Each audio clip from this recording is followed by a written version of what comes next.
आप सभी जानते होंगे कि भारत को विश्वगुरु कहा जाता है और ये सरकार अपने आप को विश्वगुरु बताने से कहीं चूकती नहीं है।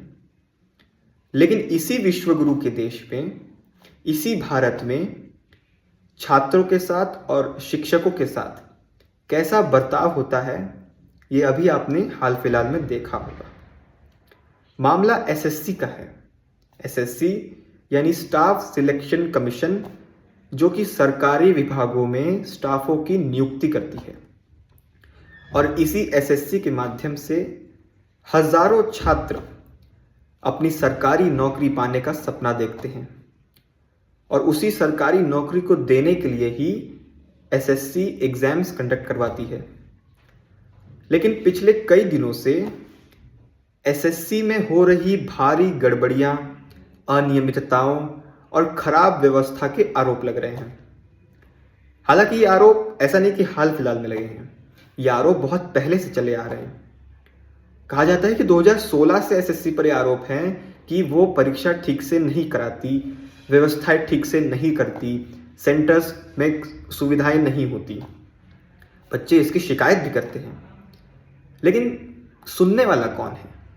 आप कहेंगे कि सरकार सुनेगी, तो भाई सरकार तो नहीं सुनेगी, क्योंकि सरकार तो इस वक्त एसी कमरे में बैठकर अगले चुनाव में वोट कैसे बटोरने हैं, कौन से जाति को फोकस करना है, इस पे ध्यान कर रही होगी।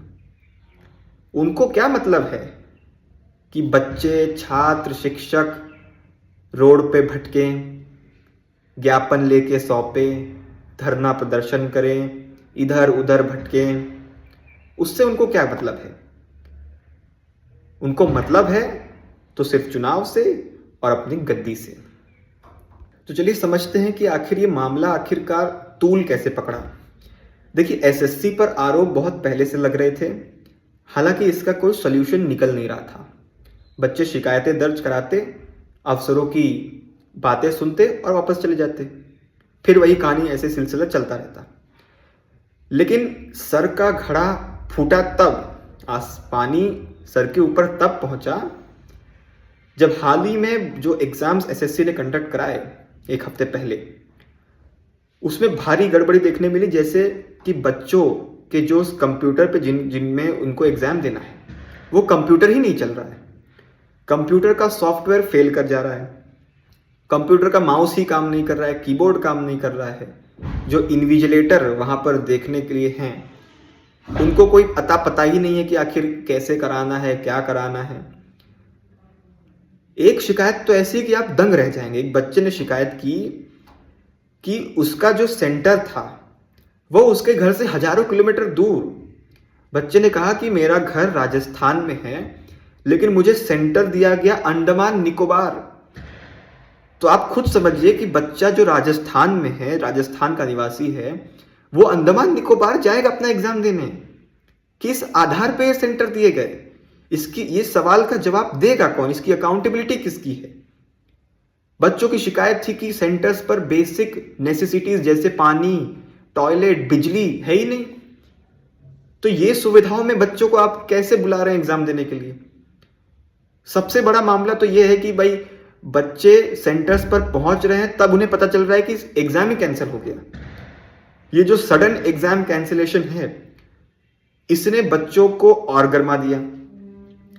अब इसका जवाब मांगने जाए तो बच्चे कहां जाएं? हालांकि जवाब मांगने बच्चे गए, जब इतनी गड़बड़ियां देखने के बाद शिक्षकों ने और छात्रों ने मिलकर दिल्ली चलो का आह्वान किया। डीओपीटी मंत्री से मिलेंगे। हालांकि डीओपीटी मंत्री, जो कि जितेंद्र सिंह हैं, उन्होंने इन जनता से मिलने का समय ही नहीं दिया, उनकी समस्या सुनने के समय ही नहीं दिए।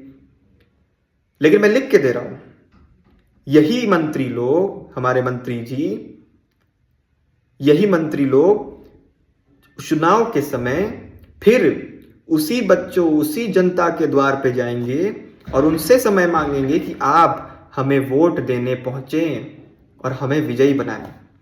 लेकिन जब समय आएगा मंत्री जी का कि समस्या सुनने के लिए उनको समय दिया जाए, यानी जनता को समय दिया जाए, तो उनके पास समय ही नहीं रहेगा। चलिए, समय तो दूर की बात है, लेकिन इन छात्रों और शिक्षकों पर मंत्री जी के डिपार्टमेंट के बाहर जो हुआ वो इतनी बर्बरतापूर्ण हुआ कि वो मतलब समझ से परे है। समय आपने दिया नहीं, लेकिन दिल्ली पुलिस ने उन्हीं छात्रों पर, उन्हीं शिक्षकों पर जो अपनी हक की आवाज उठा रहे हैं, जो गलत के खिलाफ आवाज उठा रहे हैं, उन पर लाठी चार्ज कर दी। और लाठी चार्ज ऐसी कि ना ये देखा गया कि वो बच्चे हैं, वहां महिलाएं हैं, वहां शिक्षक हैं, दनादन मारा। इतना मारा कि भाई किसी के हाथ टूट गए, हाथ मरोड़ दिए गए, धक्का मुक्की, एकदम मतलब भगदड़ जैसी स्थिति। अगर इसी भगदड़ में कोई अनहोनी हो जाती तो क्या दिल्ली पुलिस और सरकार इसकी जिम्मेदारी लेती? जवाब होगा नहीं।